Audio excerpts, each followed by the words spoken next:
你知道乐高新发布的这座高90厘米的复联大厦还原了电影中的多少处细节场景吗？本期视频我们就来全面的盘点一下，同时讲一下拼搭体验和一些有趣的内部设计。1楼电影主题复仇者联盟4，场景关键词宇宙魔方，这里还原了托尼假扮成特警和蚁人一起抢夺宇宙魔方的场景。最终掉落的魔方被洛基捡到。在1楼大厅这里，我们还可以看到在乐高城市系列中常出现的 Vita Rush 自动贩卖机。2楼电影主题复仇者联盟2，场景关键词奥创诞生。在声摇篮上的蓝色和橙色的半透明零件，非常巧妙地还原了奥创和贾维斯2个人工智能系统互搏的过程。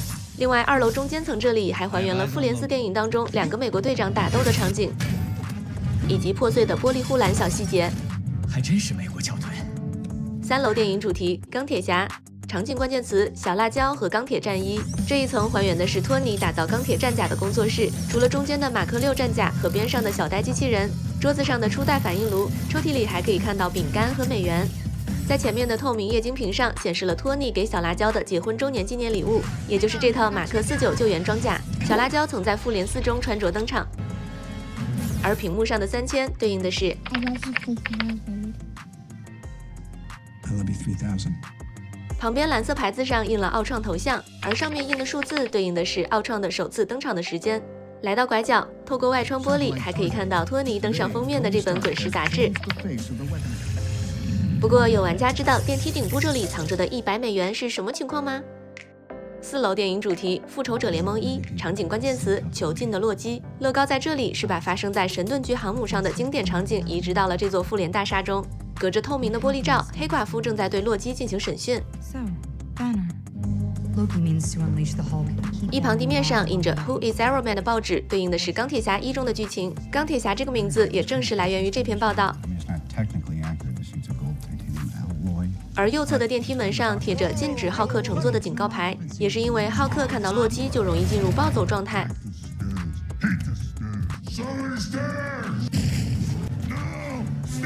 不过在电梯里面，这里还藏着一个红色的杯子，那有玩家知道它的来由吗？再看左侧的电脑显示屏，这里还原了美国队长2中回归的佐拉因绝症晚期移植意识的小场景。5楼电影主题复仇者联盟2，场景关键词庆功宴上的拎锤子比赛，也是一个经典名场面了。除了锤子，桌子上还可以看到一份关于纽约之战报道的报纸。不过更有趣的是边上的显示屏，上面显示着如何提起重物的搜索页面，而另一侧墙壁上的电视正播放着浩克又来搞破坏的插播新闻。5楼平台这里则是昆士战机的停机坪。6楼电影主题复仇者联盟1，场景关键词被暴打的洛基。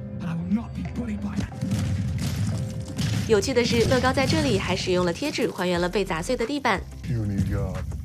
而一旁地面上的复仇者联盟漫画的创刊号，也是呼应了这款纪念复仇者联盟创刊60周年的乐高套装。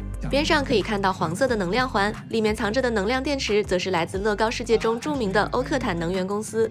再往上，这里是研究洛基权杖的实验室。来到大厦的顶部，这里可以看到塞尔维格博士使用宇宙魔方打开空间传送门的场景。那看完了大厦的内部，再来看外围。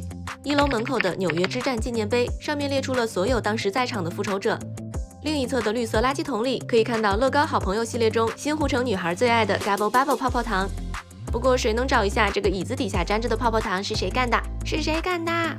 来到后门，这里贴了美队的展览海报，而角落这儿可以找到福瑞局长掉落的传呼机，正在给惊奇队长发的信息和电影中也是一样的。这个黄色的垃圾桶里面也有2处细节，一个是土耳其烤肉卷，可能是因为在复联1里这个口味实在难以下咽，所以不知道被谁丢在了这里。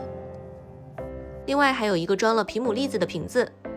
其他还有一些小细节，比如地板下的红色砖块还原的是钢铁侠在电影中说的。所以算下来，这座复联大厦至少有34个还原点或者小彩蛋。如果大家还有发现更多的，也可以在评论区分享一下哦。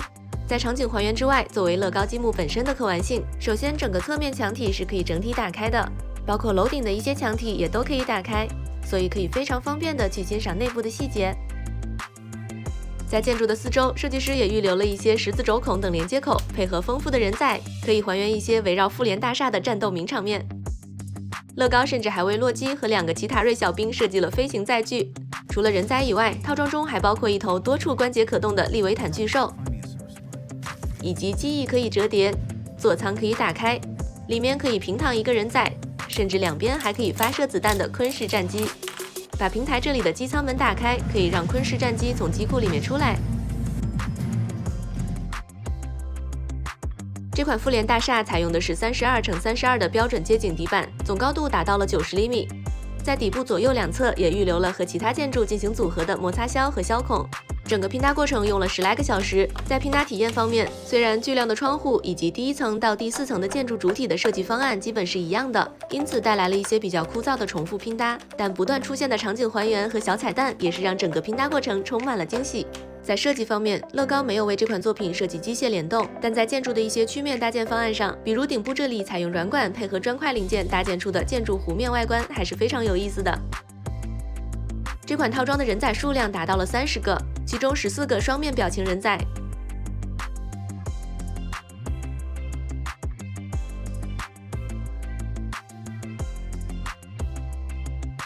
另外还包括一个蚁人微型人仔，不过我们收到的这套里面有2个。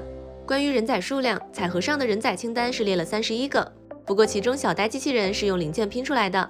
最后看一下包装，彩盒仍然采用了18家套装一贯的黑色底色，左下角标注了套装编号和零件数，背面则是通过图示展示了成品的尺寸，还有外墙模块拆解方式以及一些内部的小细节。5201片零件被分成了41个零件分包，39个大步骤。拼搭手册装在白色信封袋子里，一共有3本，加起来的厚度非常惊人。第1本手册做了8页的开篇彩图，对一些套装背景信息做了以下介绍。